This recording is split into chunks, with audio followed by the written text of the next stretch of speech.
Call the meeting to order.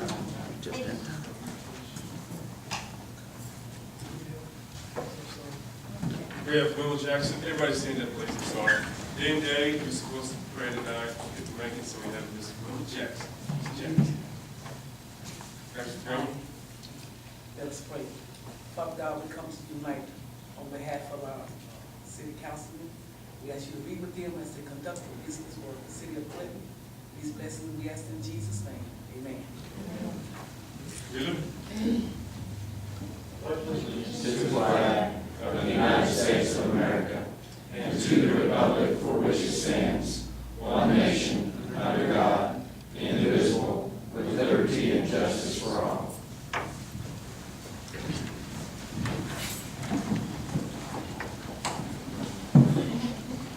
Now call to order the regular meeting of the hospital, recreational, industrial, and airport and solid waste authorities.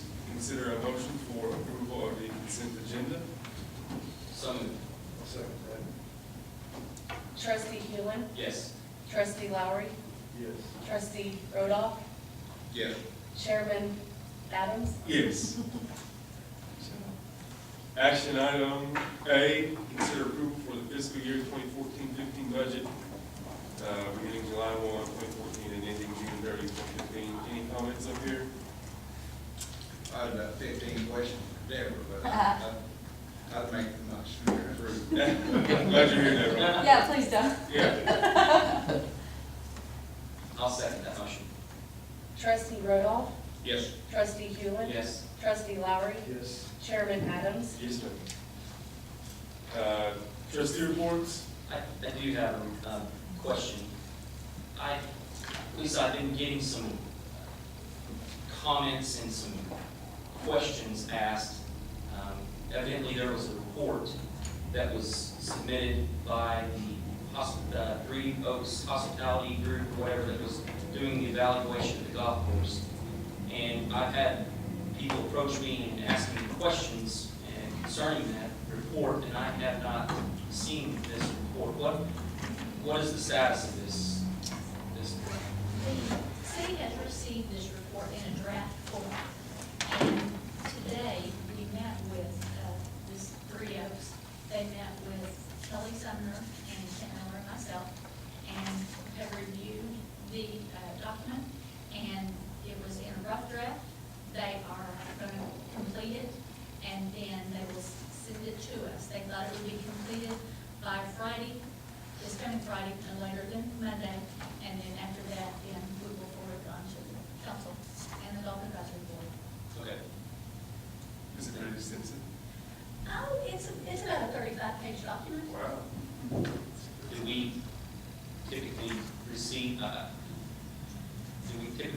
rough drafts, the council? Would we have the ability to look at that? I'm getting questions, really perfect questions asked, and I don't have any idea what anybody's talking about. Well, this company has done an evaluation of the golf course, of the services, of the pro shop, of fees compared to other golf courses, and they are making recommendations not only about the golf course itself, but the clubhouse and the operations there. And so they have done on-site visits, and they have gathered information. They presented that information today, and presented it, like I said, to Kelly and Kent and myself. And they asked some questions, and those answers came from staff. And then they're going to incorporate that into the final document and then present that. So, yeah, I mean, right now, it's a working document. Well, I'd like to see both copies when we get the final draft in. Okay. I'd like to see both copies, see if they're, I've talked to you, I've had lots of rumors and innuendos mentioned about this, and I think it is ridiculous, and we need to see both copies. Anybody else? Lisa, you have anything else for us? Well, I do.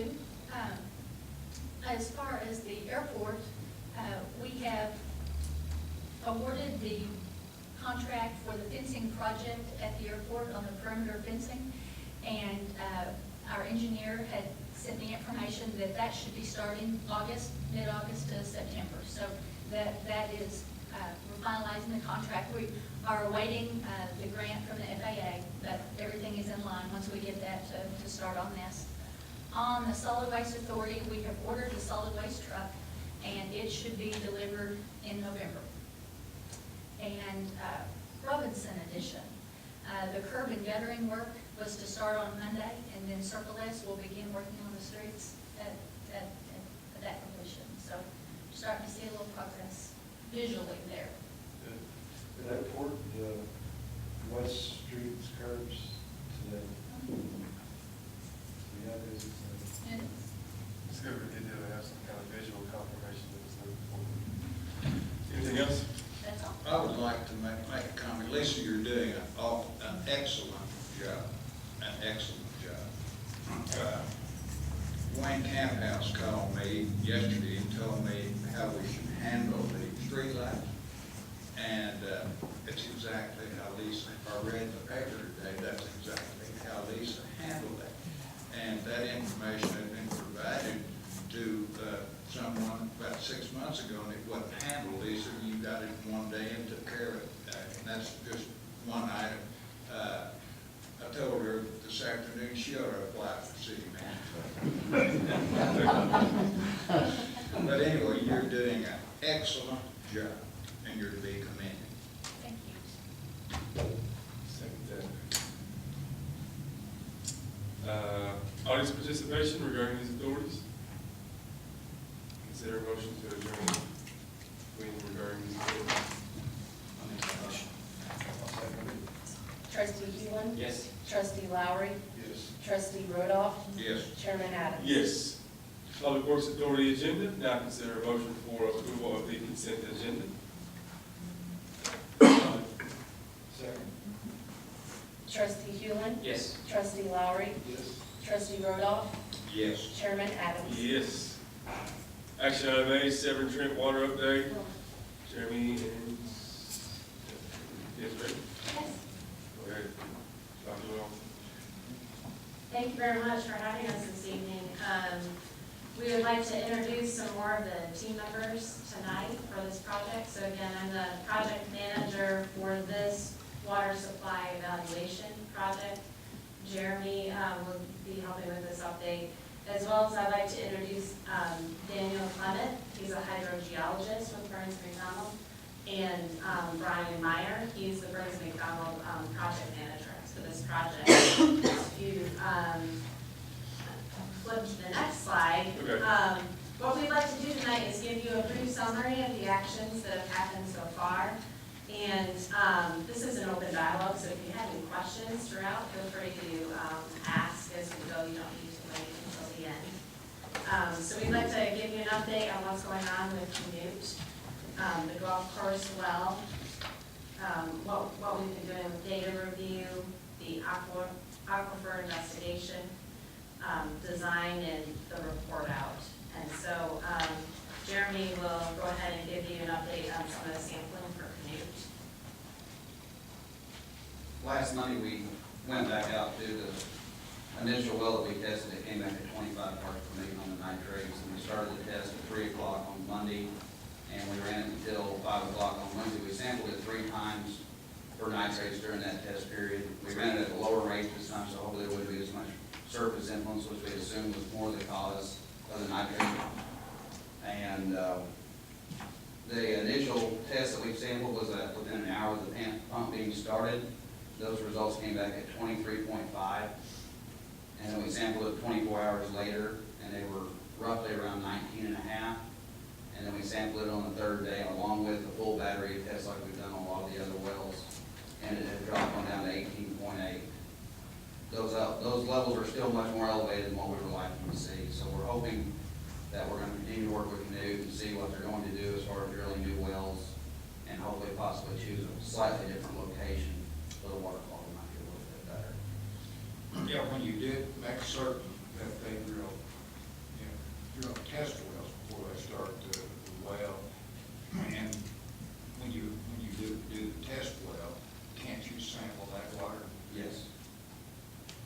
I will definitely bring that up to Dan and the engineer they're using. Okay. Well, I really think that would be cool. Absolutely. Anybody have any other questions on that? Was there another well in there that you tested? Yes, well, initially we tested 2 wells over there at that same property. The one well came in at around 7.8 parts per million, which is below the MCL, which is maximum contaminant level of 10 parts per million. And the second one, it came in at 25, which is obviously 2.5 times maximum level. But you're comfortable with the other well? At this point in time, it was ran for 24 hours and it held at that range. I'm gonna let Brian take over for the rest of it. And you're exactly right, and that was kind of the importance of completing that additional sampling, is at least it's definitive, hopefully a test well would provide some better definitive information, but it kind of brackets that water quality data, so we can start the planning process, as mentioned, to give us ideas what we do both short-term and long-term. Because at this point, we really don't know what the timeline is for the development of that source, and that's one of the things we talked about today during a meeting over at, I'll go into a little more detail on that here shortly. But having that idea, we can look at if we started a discussion with various vendors that could do specific treatment for the nitrate issue, if that is a persistent problem, even in the permanent wells in the water supply. So, and then that's going to have to be married up with timeline considerations as well, as to when will that water be available, when would potential long-term or permanent treatment facilities be in place. So there's a lot of moving parts, and what we're trying to be is prepared for any scenario that comes to mind. But it's not like death on the nitrate level or nitrate issue, because there is a relatively inexpensive method of treating high nitrate water. Yeah, there is, and once again, and that's what we're looking at. An ion exchange would be one of them.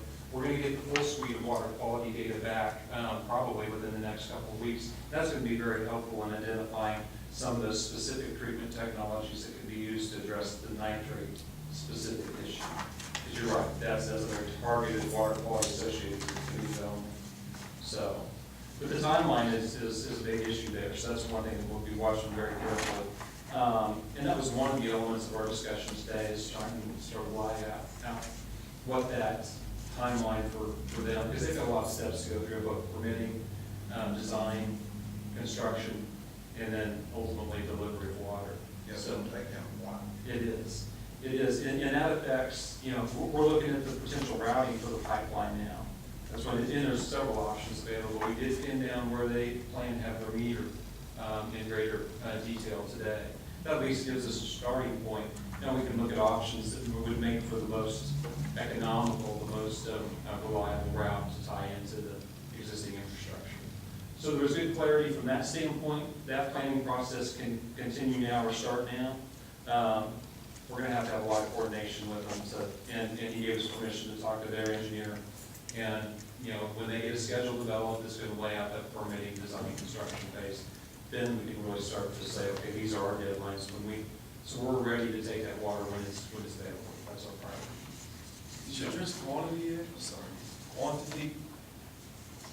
Is there some quantity? They've got a plan to develop additional quantity.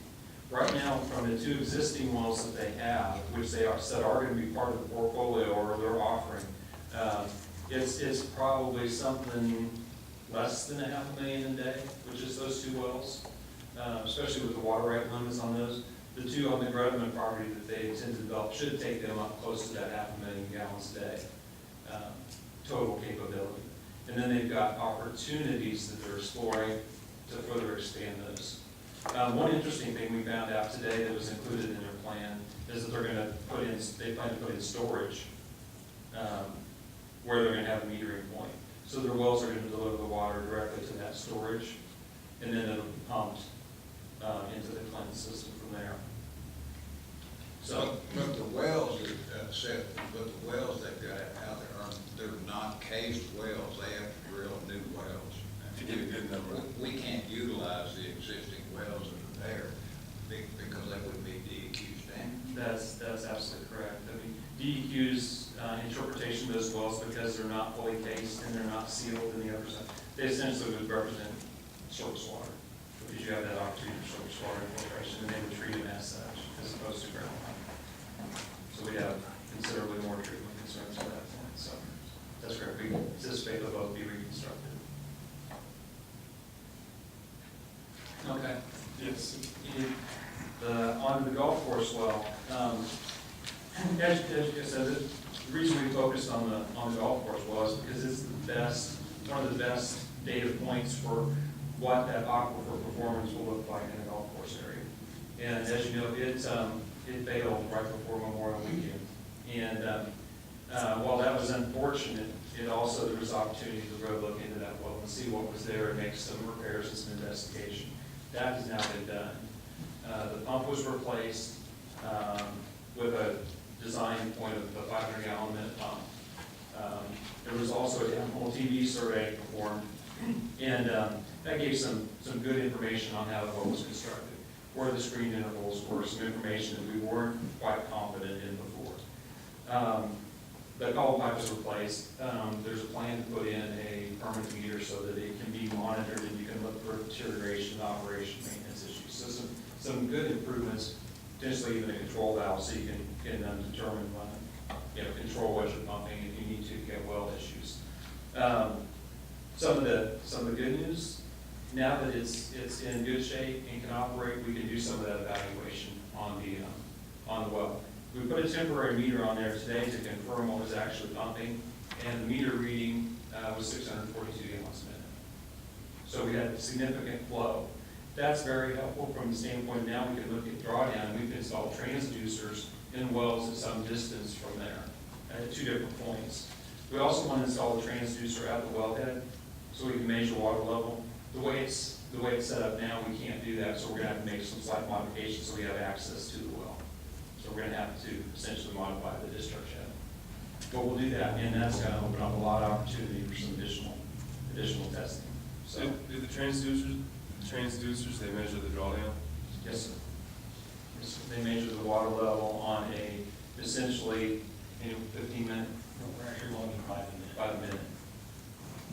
So we'll be able to download that and look at the water level. We'll basically be able to see when the pump starts, stops, what its effect is in the well, and at distance from the well. So we can look at that drawdown influence.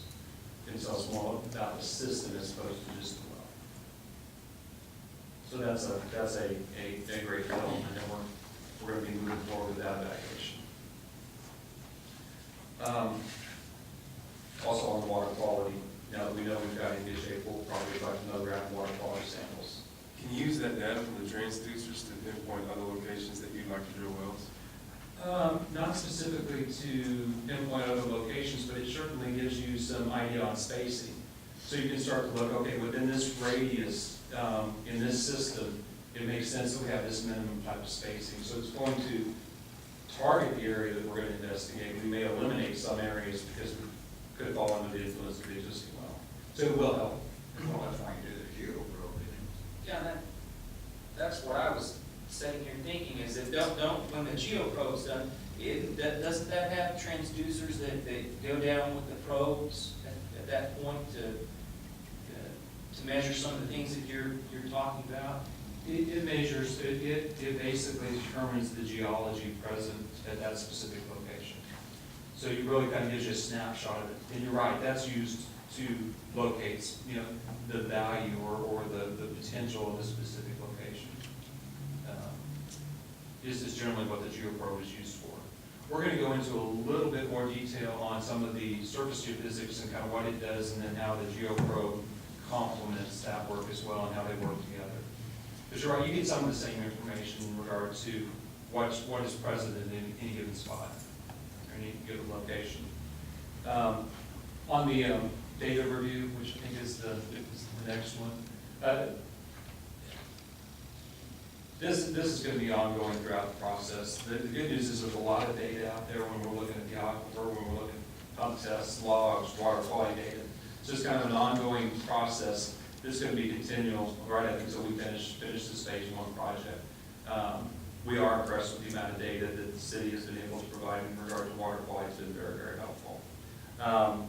In the water right information, has been helpful as well. That's something I'm gonna talk about in a little more detail, because there's some more recent developments that are gonna be, some things we have to do very, very quickly to help find the project. And that's, we wanna move to the next slide. I think you're all aware that we had a meeting with ODQ and OWRB on June 2nd, and that went very well. That was more of a introductory meeting and a launch, and just to test the path forward on a variety of different elements. Everything was very well received at that, as you probably are aware. And it got the right people engaged. That's the one thing that we were impressed with. They put it together on short notice, and they were all there and ready to support the project in any way they could. June 12th, or just last week, we had another meeting with OWRB to hone in on some more specifics of the project. We talked a little bit about the Canute water rights and the process, just so we could start to understand their timeline for permitting their proposed new wells, and that was helpful. And it was, I guess, if anything came out of it, it was something that, a process that they need to start right away, and it sounds like they are moving down that road. The new water right development was probably the most critical aspect that was discussed. Defining how much water can be developed at any given location is based on, city-owned property, as you probably been told before. We're also told that it can be associated with platted property. So you really have two different and those have to be done under two different applications. And to complicate that a little bit more, it's also done for a separate application for alluvial material or alluvial water rights, and then if we're looking at Rush Springs, it would be a separate application. What their recommendation was we start that process immediately, so we can quantify, what the total capability to develop those water rights are. So that's a process we're going to be working through very, very quickly, so we know, we can identify, what is that total we can develop locally from a regulatory standpoint, and then we look at yields. So that's a process that's was moved way up in the priority list as a result of that meeting. When you're talking about water rights around the city of Clinton, not just in a... Correct. More specifically about the water rights around the city of Clinton, want to be developed based on the ownership of city property, ownership or control of city property. Does that include the area around Burns Flat? That's a great question, and we actually did go down that road in the hopes that there would be some value. It really isn't, and the other key component is that the property has to overlie the potential resource. And that area is over a different aquifer than we're looking to develop locally. So that was because obviously it's a lot of property, and we thought that might, but because it is different aquifer, different source, it doesn't fit into the calculations, unfortunately. That's a great question. And then we also talked about existing water rights and what's the process for conversion, and just to be aware of what might be involved in the development or looking at the potential of existing water rights. Now we'll talk a little bit about the aquifer investigation, and this is more specifically about the geophysics, surface geophysics that we're conducting. I'll let Daniel, who's been out in the field doing that work, talk about that just briefly.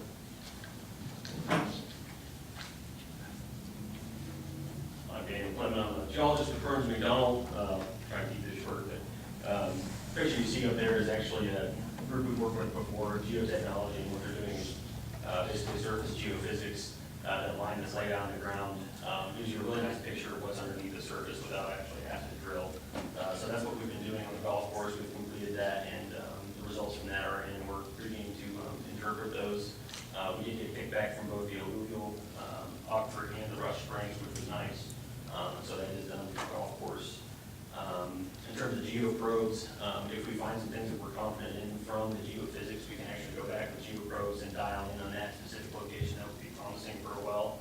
And if necessary, and if it's appropriate, if we feel really confident in it, we could actually go back and do an actual test boring and possibly complete a test well and pump that well and do testing at that specific site. So the geophysics did come back very, very good, and we'll be interpreting those results and applying that as necessary. You had a kickback about the alluvial and the Rush Springs aquifer underneath Big Office. What does kickback mean? I'll show you on the next slide. Okay. It's a good question. So what does geophysics mean? If we go to the next slide, you get a lot of pretty colors. So in this case, we use resistivity logging. Basically, you have, if you remember the picture before, it looks like a long electric cord. Spaced every about 10 feet. You have a probe that goes in the ground, and they use small bits of current to get resistance values on different layers of geology underneath the surface. What you're looking at now goes about, I think, roughly 200 feet deep. The blues are saturated environments, so that would be where the aquifer is present. As you go into kind of the camo green, the light green, that would be where we believe bedrock is starting. So this would be an example of a geophysics that ran about 800 feet, it looks like, from west to east. So we can run pretty long lines and get pretty good returns and have a pretty good idea of where the aquifer is and where it isn't, and also where the rush springs ends and begins. So it's a very, very useful tool at this point in this comeback. Very well like seismic in the oil field. Yeah, it's a very similar process, but in this case, with a saturated environment, this is the best fit. This type of geophysics is the best fit. Which one is it, Rush Springs? The rush springs would be in the darker greens there. And as you can actually see the cut of the river in this particular log, you see the drop there in elevation at the top. Below that, they're not allowed to set current in the river, so that's why you have that anomaly there. But we also have areas where we cross the river successfully and got a picture of this. Wouldn't it have been of value to do this particular method of I don't know what you call it, electricity you're putting into the ground, basically? Wouldn't it have been of value to do this prior to the geoprobes? Yeah, it could be, especially where you have existing logs. Like if we had a log from the golf course, which we do on a kicker well, it's right next to it. You coordinate those logs. That's exactly what you do. You coordinate those logs with what you have from existing well logs and your returns from your geophysics. Was this done close to the existing well? Yeah, we did one close to the existing golf course well and a number of other promising sites based on some of the different geoprobes that was done. How did it look? Pretty good. There's some areas that we feel confident on as we interpret. We'll basically coordinate the geophysics results with the geoprobes to make sure they match up nicely and make those interpretations. Thank you, Dan. Yeah, that's a great point. I mean, in a lot of investigations, we would do it in a slightly different order. And it would help to find the geometry and then we'd start to confirm with it. In this case, since we had some data points that were done with GeoPro, we were able to use those as collaborating data to make sure that we were correlating things correctly. So it was, we used the data. Design and permitting, as Andy talked about, we're using this to start really to hone in on the potential well sites and define what the yields could be, which is going to be key to that golf course area development. As we're doing that, we've got the general idea already. We're also looking at potential pipeline routing to where we can take the raw water to the potential plant site. So we're starting to look at that as well. It's going to have to be line goals literally to look at those economical routes. So, Clinton Lake water treatment plant, probably the most significant activity right now is really looking at the disinfection system and potentially making a modification to that from a gaseous chlorine disinfection that could result in probably not only a capital cost savings in the beginning in regard to, we have to do code upgrades if we're going to continue with the gaseous chlorine. So a conversion to a different disinfection method. We're starting to develop a plan for that. So we'll have significantly more detail next update. So that's moving forward. Process evaluation, we're starting to really kind of get a grasp of what the water quality range could look like. So we're looking at refining what the treatment process will be, and starting to develop what the full water treatment plant would look like from both a water quality and capacity standpoint. So that's moving forward. Probably significantly more detail at the next meeting on that. Probably look at some more specifics on the site and process specifics. So the water treatment plant site that's being looked at right now is the one on the west side of town, city-owned property. It seems to be the best location from a water, central to potential sources of water, as well as the incoming lines from Clinton and Voss. Everything seems to come together, and then entrance back into the distribution system is also facilitated from that point as well. Well, that's interesting. You're talking about the property line on L'Oreal. The Across from Acton Creek Park, over there on that north side. Next to the ag farms there. And the acreage is more than adequate for plant construction, so. The water rights, already talked a little bit about that. We're gonna start that process, and that's gonna really define what we're capable of developing locally. So that's gonna be pushed through, so we'll have good detail for that probably in subsequent updates as well. The new water line, we did define that point. We actually, Jeremy and Stephanie went out and did a little recon tape, which I don't think it's gonna take very long to hone in on what a potential connection route's gonna be. So we're gonna move that process forward as quickly as possible too, at least from a preliminary planning, and then bring it back to you and make sure it all makes sense, so. You're looking at utilization of the county right of way. That's one of the options. We're looking at both of them, and they could go the other way still. And then tying into the existing water line from the Burns Flat well over to Clinton Lake, what's that line like? Is it old? It's not over 10 years old, and it's a 10-inch line. Oh, really? Yeah, that line's probably not 10 years old. I've been getting some different feedback on it. I haven't been able to verify exactly, but right now it's like the majority of the line's still original 58 model. They did some repairs to it, or they did the upgrade. Corps of Engineers didn't put a new line in. I don't think so. I haven't been able to find actually support that yet. I was told that at one point, but I haven't been able to verify it. Well, I'll check and see. 'Cause I thought if they didn't put a new line in, I thought they replaced a whole bunch of it. That's what I've been running into and looking at. But it is a 10-inch line. Yes. That's great. Anything we can verify on that. The plans that we saw did show just specific work areas that looked like it was more aligned with specific work areas or changes in certain areas. So definition of what's been done. If the line is the original line, so it is a train site. So that is a big consideration of the routing. And one of the things we're talking about today, so that's a great point, that how much of that line we reuse, because not knowing exactly what the future of the Burns Flat well field would be. So there's risk and reward that we're gonna have to balance and figure out where to tie in. One of the big advantages to tying in somewhere to the little bit further east was not having to make a interstate crossing.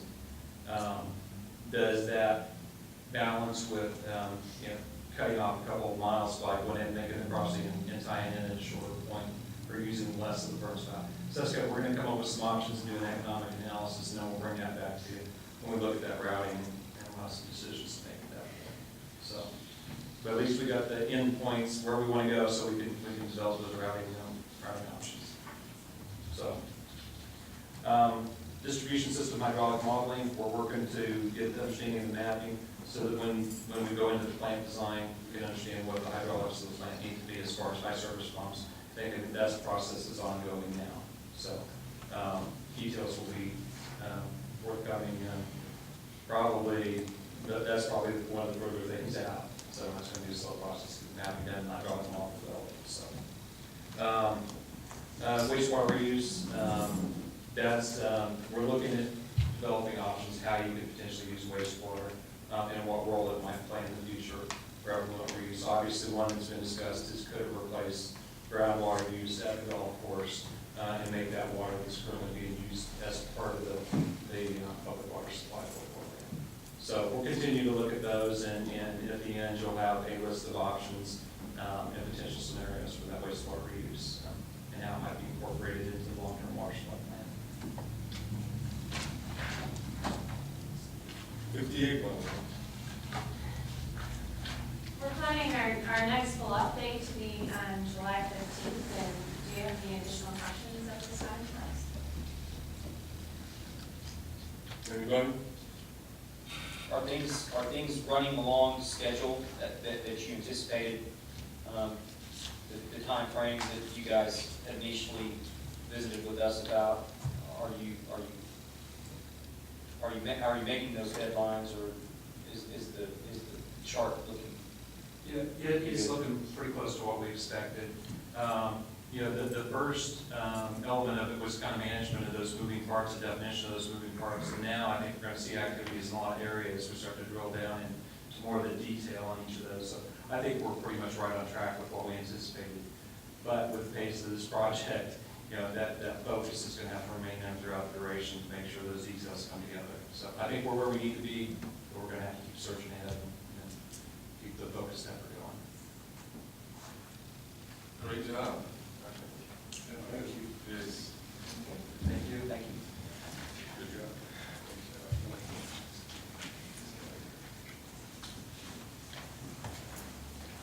Action item B, Jeremy, you're back up. Request authorization to proceed with green application clarifier at our WP.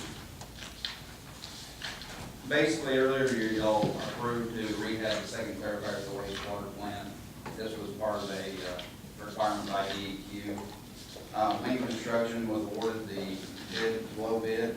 The steel is scheduled to be completed and delivered next week. So it's come time to hire another contractor to continue the bell zone coating like we purchased the bulk unit last year with the first clarifier. So this is basically just for the labor and equipment to do the install. The price is a little bit higher this time. The contractor that we had before didn't quite do the work to the standards that we wanted them to, so we didn't allow him to bid back on it this time. This contractor here can actually spray the material. It has a very expensive piece of equipment that has a specialty unit to spray this material, so the time frame will be a lot quicker than the first one also. Lisa, has that one contractor finished the first clarifier? We are still working on that. We're in the process of trying to pin him down and finish the work. What did he not do? Basically, we had an ACE inspection on the second clarifier. It did not pass inspection. There were some places that were undercoated and wasn't quite prepped to the standards there at the end of the project. He started cutting corners, and we've been trying to get back. It's estimated between $5,000 and $12,000 worth of repairs that need to be finished on it. Where's he from? Duncan, I believe. What is an ACE inspection? And that is basically, it's a specialty coating inspector. All they do is they're strictly for inspecting specialty coatings of epoxy, special tank coatings and stuff like that nature. They take the mill thickness, make sure the surfaces were prepped properly, make sure that the material hadn't been thinned with special, like paint thinners and stuff like that. Sounds like a good job. So basically, the low bid came in at $48,000. We had $50,000 budgeted, anticipating it to be a little more this time because of the work with the contractor. I move we proceed with the authorizing. Good, second clarifier. Have a second? Vice Chairman. I'll second that. Trustee Rudolph, Yes. trustee Lowry, Yes. trustee Hewland, Yes. Chairman Adams. Action item C, approval of the budget for fiscal year 2014 through 15, beginning in July and ending in June. Any comments here? That move we approve the budget. Second. I'll second that. Trustee Rudolph, Yes. trustee Hewland, Yes. trustee Lowry, Yes. Chairman Adams. Yes, trustee reports. You're on the Public Works Authority. Lisa, anything for us? Audience participation. Consider a motion to adjourn the Public Works Authority meeting. So moved. Second. Trustee Hewland, Yes. trustee Lowry, Yes. trustee Rudolph, Yes. Chairman Adams. Yes. On to the regular meeting of the Clinton City Council. Now consider a motion for approval of the consent agenda. So moved. Second that. Councilman Hewland, Yes. Councilman Lowry, Yes. Councilman Rudolph, Yes. Mayor Adams. Yes. Action item A, Mr. Thank you. Deborah, consider budget amendments to fiscal year 2013-14. Did everyone help us out here? You were just good. These Or are you just, leave. just like we do usually at the end of the fiscal year, every year where we're cleaning up, we're cleaning up some line items in these three budgets. The central garage is our internal service fund where our mechanic department basically maintains equipment for everybody. Spend a little bit more on parts and repairs, so we just need to, and that's all funded by transfers from other funds paying for those vehicles repairs. And it's just a matter of we need to up the revenue and up the expenditure to clean that up for the end of the fiscal year. That's the central garage. The economic development fund and the capital improvement fund are both related to transfers out from the economic development fund to the capital improvement fund for the Chapman Road project and the bid itself, plus the alternate one that we added to that. We had budgeted funds, but not enough, and then we added a little bit more with that alternate one to get the whole road completely done, all the way from Neptune to 28th Street. That's what both of those funds are also for, capital improvement and economic development. It's just, Oh, you again, jumped ahead, you beat me. it's again just to clean up at the end of the year for budgeting purposes. Motion to approve these amendments? I'll make a motion we approve the budget amendments for the Second that. Councilman, funds. I'm sorry. Councilman Hewland? Yes. Councilman Lowry? Yes. Councilman Rodoff? Yes. Mayor Adams? Thank you. Thanks, Deborah. Thank you. Action item B, approval of the fiscal year budget 2014 through 15, beginning July and June. Comments or motion? Entertain a I move we approve it, but council. I'll second that. Councilman Rodoff? Yes. Councilman Hewland? Yes. Councilman Lowry? Yes. Mayor Adams? Yes, ma'am. Action item C, consider appointment to the Board of Adjustments. That's for all three, isn't it? This document's for all three. Board of Adjustments, right there, the second one down. Matt and David, they both want to stay on, did you say that? Yes. Motion to let Matt and David stay on? I'll make that motion. Second. Councilman Hewland? Yes. Councilman Rodoff? Yes. Councilman Lowry? Yes. Mayor Adams? Yes, ma'am. Action item D, same document, Planning and Zoning Board, and Julie and Aaron both want to stay on. Consider motion to let them continue to participate.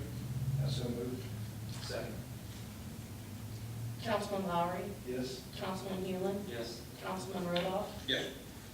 Mayor Adams? Yes. Action item E, the Personnel Board, Lisa, go ahead.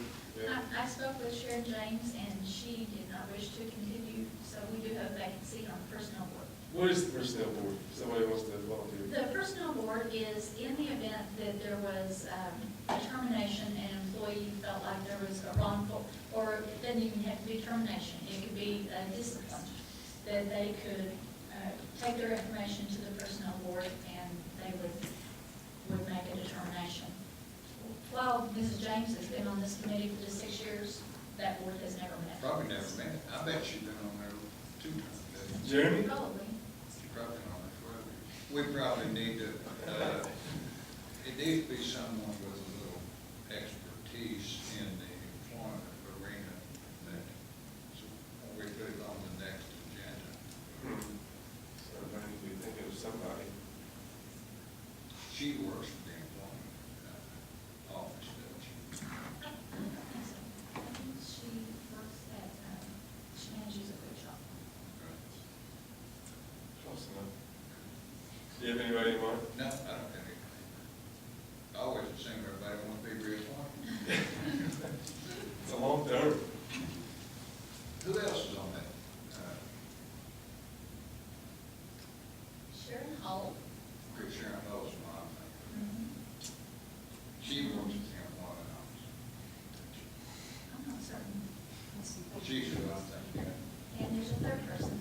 Like I said, this is such an inactive Yeah, board that inactive. don't ever contact them about meetings. No, we'll come up with somebody. Somebody will do it. What? I was not on one. No. Yeah.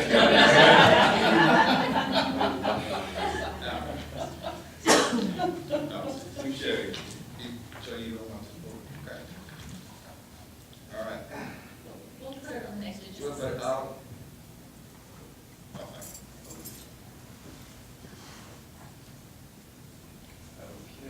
action item, no actions needed. Action item F, moving to executive session to discuss the employment, hiring, appointment, promotion, resignation, or designation of duties of the city manager. Have a motion to move into executive session. Do we need to invite Lisa? No, we're talking about, I think we should invite her. Yes, and invite Lisa. Consider a motion to move into executive session and invite our acting city manager. I'll make a motion, we convene in executive session and invite our acting city manager. Do we need to invite our city attorney? Nope. I'm over here. Okay. Second, do the roll, please do the roll. Oh, wait, wait 1 second. I second that. Councilman Hewland, Yes. Councilman Lowry, Yes. Councilman Rodoff, yes. Mayor Adams. Yes.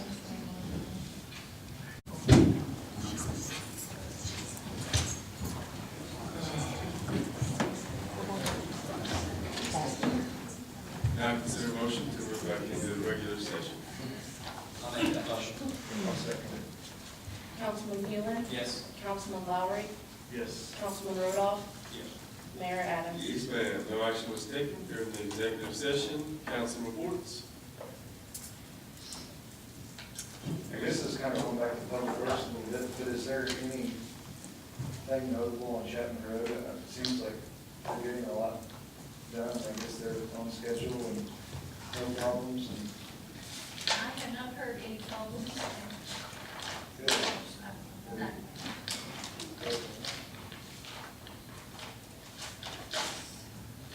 Lotus Hotel. Any other council reports?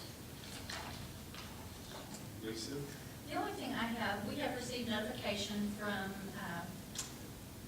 the Department of Environmental Quality that they have scheduled a ceremony on Tuesday, June the 24th at 10:30 at the Armory. And the Clinton National Guard Armory will officially be handed over to the city of Clinton. The DEQ and the Oklahoma Military Department will be holding a ceremony at 10:30 and officially hand it over to the city for the certificates. Okay. It's Tuesday, the 24th, it's a week from today, at 10:30. Yeah. Are you good? And that's all I have. Audience participation? Now consider a motion to adjourn this meeting. I'll second it. Councilman Hewland, Yes. Councilman Lowry, Yes. Councilman Rodoff, Yes. Mayor Adams.